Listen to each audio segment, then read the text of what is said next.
Hello friends, welcome back to another episode of our ProRevenge, where you'll hear stories about people getting their just desserts.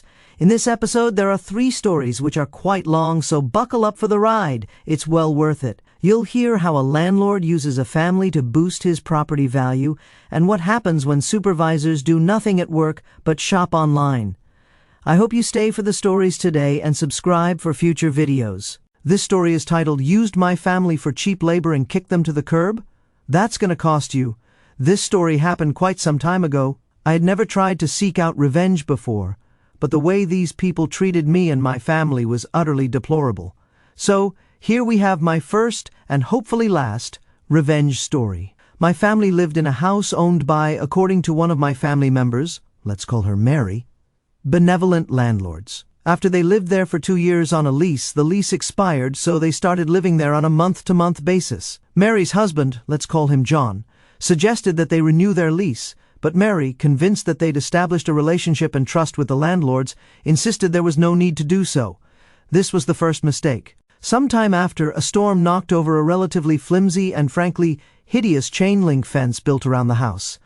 Because Mary and John kept important things in their yard, they needed a fence. The landlords were looking around for contractors to rebuild the fence, but John had an idea that he felt would be beneficial for all. John and Mary really loved the house and were hoping to someday buy it from the landlords, which was something the landlords had suggested as a possibility many times before John suggested that he build the fence instead. He would only charge for the materials required and provide labor at no cost under one important condition: the landlords must promise they had no intention of selling the house. One landlord, who we'll call Benny, not only promised John that the house wouldn't be sold anytime soon, but even went as far as saying they would only ever consider selling the house to John and Mary. And so a deal was made. John would rebuild the fence, more beautiful than before, and Benny and the other landlord would ensure that John and Mary could keep living in that house, enjoying the fruits of their labor, until the day the landlords finally decided to sell the house to them. John and Benny agreed upon the dimensions and material of the fence. They decided on wood, and they decided the fence would be fairly tall, taller than many fences around them, which is important later. John bought the materials, and Benny paid John for the expenses. Halfway through building the fence, John asked Benny about whether he wanted certain changes in the backyard that would, alongside the fence, only serve to make the land value skyrocket. Benny said he would love those changes. The next part is important. John looked Benny in the eyes and said, "In no uncertain terms, if you have any intention of selling the house to someone other than us, tell me now, and I will stop this entire project. I'm only interested in building this under the condition that I will get to enjoy it." Benny responded equally clearly, "John, you and your family will get to enjoy this home indefinitely. Feel at ease and do whatever you want with this yard." And so the fence was finished, and it was beautiful. This is the part where I come in. I visited my family and helped them finish the fence and clean up the yard. I wasn't particularly happy with the terms of the agreement, but since it was all done verbally, there was nothing that could be done now. Now comes the part where my family gets royally taken advantage of. Not even a week after the fence had been built, Mary got a call from the other landlord. Let's call her Jane. Jane told Mary that something unexpected had occurred. Her niece was currently on the market for a house and really wanted to see this particular house that John and Mary were living in. Mary, who could feel herself getting riled up, asked Jane how this could be. The fence was only just finished, and they were already considering selling the house. Jane assured Mary that her niece would most likely not want the house, but as a nice gesture to the family, she had to let her see it. I'm not sure about the details that happened shortly after, but it seems that Jane's niece didn't like the given price of the house, which was now way more valuable than it was before, and she chose not to buy. Bullet dodged, right? If only. Benny came to visit John and Mary with something they'd always wanted. Suddenly, the landlords wanted to sell, and an offer was made to my family. My family isn't very wealthy, and they would have preferred to have been told well in advance of the intention to sell. Nonetheless, the offer presented was not unfair, and my family said yes. Excellent! As soon as my family was approved to purchase the house, Benny came back with a change. The landlords no longer wanted to sell the house at the original price. Instead, the price they had in mind had now skyrocketed to roughly the same price as the most expensive house in the area, a price that John and Mary could no longer afford, and certainly more than the house was actually worth. That's not the worst of it, though. Suddenly, the landlords needed to sell the house immediately. John said to Benny, "We had a deal." Benny responded that they suddenly needed the money because of some family member's needs. Later, the story changed to them no longer needing the money.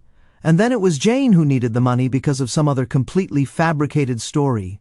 The point was, they wanted to sell the house now to line their pockets, but they could never stick to a single excuse. Again, John told Benny they had a deal. Benny's response? "I don't remember that. We never got anything in writing, so we never had any deal." Jane later told me that a verbal agreement doesn't mean anything. Unfortunately, in the eyes of the law, they were right. Nothing could be proven. We couldn't force them to sell the house to my family at the original price, and we couldn't force them to let my family keep living there. All right, thought my family, we just want to get paid for the labor we put into the fence then. Of course, Benny and Jane didn't want to pay. My family members needed that money, given that they were getting kicked out on such short notice, and the money was needed to find a new place to live. Benny and Jane, however, insisted that they'd always been fair with the rent and simply didn't owe my family anything. I told Benny and Jane that we would take things to court and have a judge decide. Given the fear of court, Benny and Jane decided they would pay my family. But the labor for the gargantuan beautiful fence just wasn't worth that much more than the materials it was made of. They said the labor couldn't possibly be that much, and they reasoned they would only pay for the labor for the fence, not for the rest of the work done on the yard. Everyone decided to get an estimate. The average we got from companies around the area was $3,000 for the labor.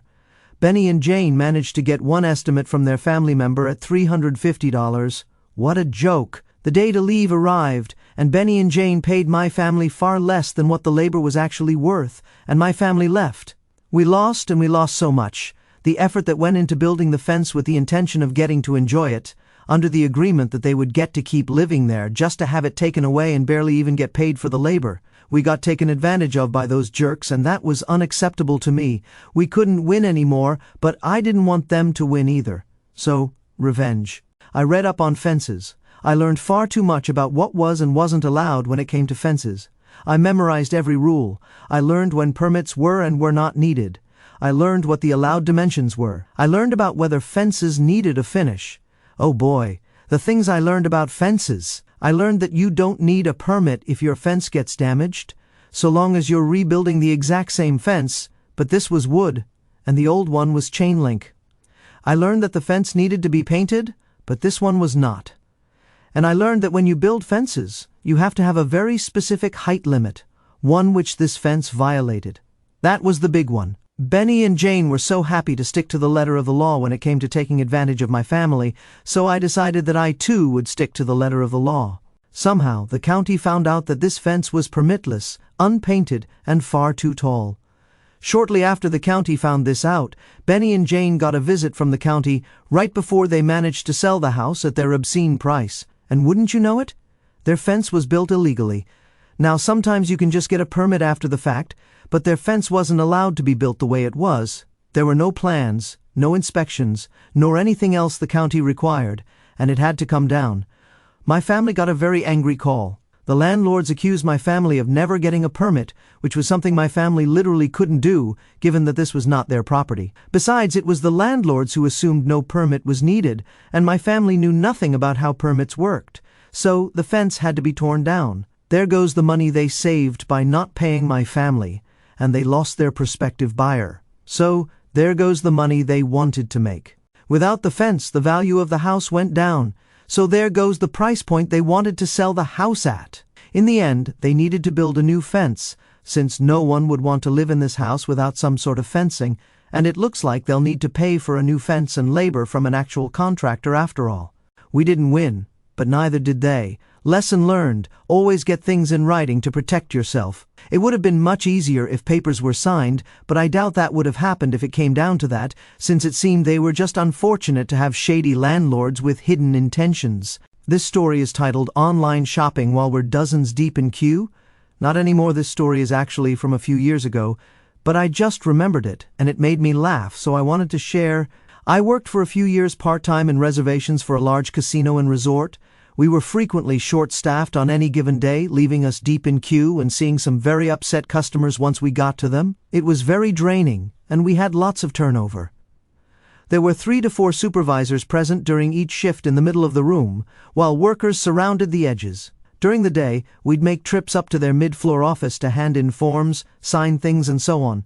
They almost never jumped on lines to help us with the queue, though somehow always too busy to help. One day there were about 25 people in line, and I went up to have a supervisor sign something. The supervisor didn't see me approach, and I noticed she was online shopping for shoes or something. She attempted to quickly change the window, but it was too late. At my work, supervisors could use the internet freely if they were not busy during work, but we workers were not allowed to use the internet at all, even during slow times. I decided it was so unfair that they got to do this and shop online on the company clock while we were swamped in line, trying to deal with people all day. So I figured out how to keep them busy all day, permanently, so no more online browsing could be done. We had these things called profile merge slips. Basically, when a customer called in to make a reservation, you could check our customer database to see if they'd stayed before. You could sort by name, player's number, and so forth, but many would not do this or wouldn't do it correctly. Therefore, you'd end up having half a dozen profiles for the same actual customer. One duty that was part of the job was that when we encountered these during our normal duties, we were supposed to fill out these slips with the person's name and highlight what you believed to be the correct profile number if you thought there was one. These were then submitted to the supervisors for them to correct within the database in their spare time, as we workers did not have the ability or authority to make these edits and corrections within the database. You might normally turn in 1 or 2 of these slips each week, but I decided to do these with every spare second I had since we couldn't do much else. I systematically began going through the entire customer database of at least 20,000 profiles, beginning with the last names starting with the letter A. I easily made dozens of these profile merge slips every shift. My record was 104 in one shift. Each of these profile merges probably took 20 minutes for the supervisor to review and implement the changes. Sometimes they came back to me with not sufficient info for merge. I didn't care. I knew this and submitted them anyway, just to keep them busy. As you might guess, this cut into their spare time free-for-all. No more online shopping. I did this for about 3 months, and they were getting so backed up. Each day I was getting the approved and denied profile merge slips in my inbox for ones I'd submitted several weeks ago. As time passed, they got more and more behind. Here's the best part. We were suddenly given a policy change. We could now use the internet in our spare time. Great. The internet was no longer allowed only for supervisors. I know this was purposely directed toward how I was using my spare time, as it was never given sincere thought before this. Basically, they'd finally be allowing us the same rights they had in an attempt to give me something preferable to do with my time instead of profile merge slips. Nope, I still kept at it. I never stopped submitting those bad boys every chance I got. By the time I put in my 2-week resignation, they were 3 months behind in profile merge slips, and they were required by the job to go over them and approve each one. It took months just to get to one letter of the alphabet, and I had only gotten to the letter H. I left that place so happy knowing that the workers finally got to use the internet because the bosses didn't like doing extra work, and they essentially lost their own ability to use their spare time on the web. No more online shopping while there was work to do. Not all heroes wear capes. OP did way more work than they were required for months, and in the end, won internet use for all the workers for many years to come, and got sweet revenge on supervisors, who were taking full advantage of their position. Someone get this person a gold medal or an ice-cold drink. They deserve it. I have one long story for you, and it's titled, Pro-Divorced. This all happened to me a few years ago. I told a friend the story of my divorce, and he encouraged me to share it. It started a few years ago when I thought we were happy. We were your typical suburban professional couple, financially secure, healthy, with a good intimate life and 2 kids. I believed we had a healthy social life, but we were going through one of those typical married couple rough patches. Both of us were working long hours, not spending enough time together, and we were dealing with some developmental challenges with my son. Tensions in the house were running a little high. I noticed that my wife was spending a lot more time on her phone, texting with her so-called girlfriends. I didn't think much of it at first. I started making a more concerted effort to leave work when I could, help around the house, and be more emotionally available. However, over the course of a few weeks, the gulf between us just kept getting wider. I ended up accidentally finding some messages when I charged an old iPad for my son to use. Her Facebook Messenger was still logged in, and there were a lot of highly questionable messages with a guy from her hometown, who I'll call Jim Bob Cooter, or JBC for short. The messages weren't completely inappropriate, but I could tell there were quite a few missing based on the times and context of the conversation. I made a mental note to keep an eye on this and went about trying to fix things. The next day, after I took the day off to knock out some projects that I thought would make her happy and left her some sweet notes reminding her how much I appreciated her, she was once again in the living room texting her girlfriends. I took the boy's iPad to the office, opened up Facebook Messenger, and watched in real time as my wife tore me down. She and JBC were making fun of me. My flaws, insecurities, and secrets that I had entrusted to my partner were now fodder for her and JBC. Not only that, but while there wasn't outright explicit content, there was a suggestive undertone to the whole conversation, especially when she was criticizing my performance in the bedroom. I managed to take some screenshots but missed a good bit of the messages because, as the conversation was unfolding, she was deleting them. I wasn't emotionally capable of confronting her. I stayed in the office until she was asleep and had a couple of drinks. I took off the next day and spent some time soul-searching, drinking, and trying to figure out what to do. When my wife came home and asked what was wrong, I just copped out and told her I had a bad day. A couple of minutes later, I was watching the iPad as the train wreck kept unfolding. Thus began a couple of solid weeks of taking screenshots, drinking, and detaching myself from her. I knew there was no going back from this. The messages were now overtly explicit, with my wife completely into it and JBC sprinkling in I love yous. I consulted a lawyer, got my options, and started moving forward. Here's where everything got absolutely surreal. By watching the messages, I found out that JBC was coming to town to spend a weekend of quality time with my wife at a pretty nice hotel. I was missing a good bit of the information. They must have had a phone conversation about it at some point, but I was able to infer enough to get the when and where. Sure enough, the next day, my wife was buttering me up, saying she wanted to take a spa weekend with the girls to relax, and that when she got back, we could really focus on our marriage. I went along with it, acting like it was the greatest idea she'd ever had and that I'd do anything to get us back on track. I got with the lawyer and had him draft a strong separation agreement stating that she would move out, she would get weekend visitation, and there would be no child support in the interim until the divorce was final. Then, I sat through the most agonizing 2 weeks of my life. After all, most of my feelings for her were completely gone, and I was just seething with anger like I'd never felt before. D-Day arrived, and I took the day off work. I withdrew half of any money in our joint accounts and left her half alone. I had already redirected my paycheck to a new bank. I closed our money market account, got a cashier's check for her half, and deposited my half in a new account. I stopped at an office supply store and printed out about 75 pages of Facebook Messenger screenshots. I killed time because I didn't want to be at home. She texted me that she was taking off and that she loved me. I told her to have fun and that I loved her back, not giving her any inkling of what I knew. I showed up at the hotel about 8:30 in the evening and called my wife's phone from the lobby. It went straight to voicemail. They were probably already busy, whatever. I walked up to the front desk, asked if I could use the phone, and had it connected to JBC's room. It rang 3 times and he picked up. JBC said, "Hello?" I replied, "JBC, can you send my wife down to the lobby, please?" He responded, "I don't know what you're talking about, bro." "Okay, then I guess I'll have to call Mrs. JBC and get her down here," I said, which was totally a bluff. I knew he was married in her first name, but that was it. JBC started shuffling in a panic and I said, "You've got 5 minutes. Click." Not even 2 minutes later, my wife came walking out of the elevator looking a little flustered. I sat her down in the corner of the lobby. She started saying things like, "It's not what it seems," and so on. I said, "I'm not here to argue. The things that are said in this pile of papers are what's going on. The only way I'm not giving a copy of this to our daughter or your parents and emailing it to everyone we know is if you move out immediately." A thing to note is that my wife was very prideful. Our daughter was going through a rebellious teen phase, and her knowing probably would have killed their relationship.